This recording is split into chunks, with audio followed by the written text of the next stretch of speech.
নমস্কার, শুভ সকাল। কোচবিহার জেলার ছোট্ট একটি গ্রাম থেকে আমি বিপাশা। তো তোমরা সবাই কেমন আছো? আশা করি ভালো আছো। আর আমিও কিন্তু ভীষণ ভালো আছি। কারণ ভালো থাকার কারণ হচ্ছে আমার এই যে কাঁকড়া মাছ, মানে বর আজকে আমার পছন্দের কাঁকড়া মাছ নিয়ে এসেছিলো।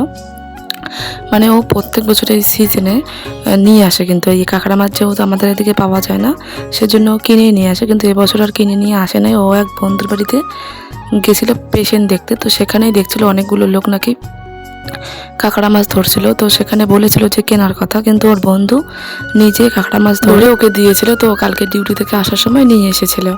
তো দেখো, কাঁকড়া মাছ আমার এতই প্রিয়, বাড়িতে কিন্তু কারো একটা প্রিয় না, তার জন্য আগে ওরা কিনে খায় নাই, কিন্তু এখন মানে আমার জন্য প্রত্যেক বছর কিনে আনে। তো এবার যেহেতু ফ্রিতে পাওয়া, মানে বন্ধুর থেকে নেওয়া, তো সেগুলো প্রথমে ও এনে জলে রাখছিল। কারণ দু একটা না, মানে যে দেখো এই 4-5টা খানায় মানে কীরকম একটু হয়ে গেছে, আর দু একটা কিন্তু মারাও গেছে।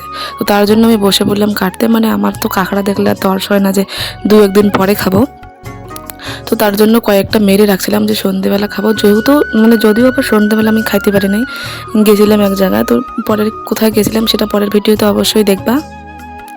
তো এদিকে দেখো, কাঁকড়া মাছও আমি ঠিকমতো কাটতে পারি না, কারণ ওই যে কাঁকড়া মাছ ধরতে না ভয় লাগে। যেহেতু এতক্ষণ যেগুলোকে কাটলাম সেগুলো একটু মানে আধমোটা টাইপের ছিল, তো ওই জন্য ওগুলো কাটতে কিছু একটু মনে হয় না। কিন্তু এখন দেখো সবগুলো তুলে রাখছিলাম, মানে এখানে যে কয়েকটা তুলছি সন্ধেবেলা হবে না, যেহেতু বাড়িতে আমাদের অনেক লোক, মানে 4-5 জন, সেখানে কি আর এই কয়েকটা দিয়ে হবে? তার জন্য ভাবলাম আর কয়েকটা কাটিয়ে সবাই মিলে খাবো এখন। আর বেশি কয়েকটা রাখবো, কালকে হচ্ছে কাঁকড়া মাছের ঝাল করব। এদিকে দেখো আমার শ্বশুর মশাইও কিন্তু আসছিল, যেহেতু আমি দেখছিল পারছিলাম না, মানে এই যেগুলো জীবিত আছে ওগুলো কিন্তু ধরতে পারছিলাম না, সেগুলোই উনি এবার ধরে দিচ্ছিলেন। আমি এবার সে দেখো সুন্দর করে কাটছি। তো দেখো কেটেছি কতগুলা আর হয়েছে কতটুকুনি, মানে ধরো 1 কেজি আনলে মনে হয় 500 গ্রাম বেরোয়। 500 গ্রাম নোংরাই ফেলতে চায়। তার মধ্যে কিন্তু আমি এবার কাঁকড়ার দাঁড়াগুলো নিয়েছি, কারণ ওগুলো খেতে আমার ভীষণ ভালো লাগে। এদিকে বর দুটো আনারসর নিয়ে এসেছিলো, সেগুলোই রেখে দিলাম ফ্রিজে। আর এদিকেও মানে মেয়ে আর মেয়ের বাবা যাবে হচ্ছে একটু রাস্তায়, মানে রাস্তা যাবে, তার জন্য মেয়েকেও নিয়ে যাচ্ছিলো। তো এদিকে দেখো ওরা যাওয়ার পর মানে মেয়েকে দেখছিলাম, শুধু টিপ পরা ছিল না, তার জন্য একটু টিপ পরিয়ে দিলাম।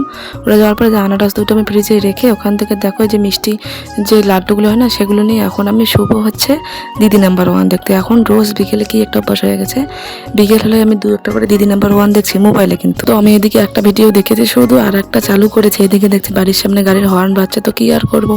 এদিকে ঘরে আবার কারেন্টও চলে গেছে, গরমের মধ্যে থাকাও যাচ্ছিল না, তাই চলে আসছি বাইরে। এদিকে দেখো মা আমি বসে আমরা এদিকে গল্প করছি। তো আজকের মতো টাটা, আবারও দেখা হচ্ছে নেক্সট ভিডিওতে।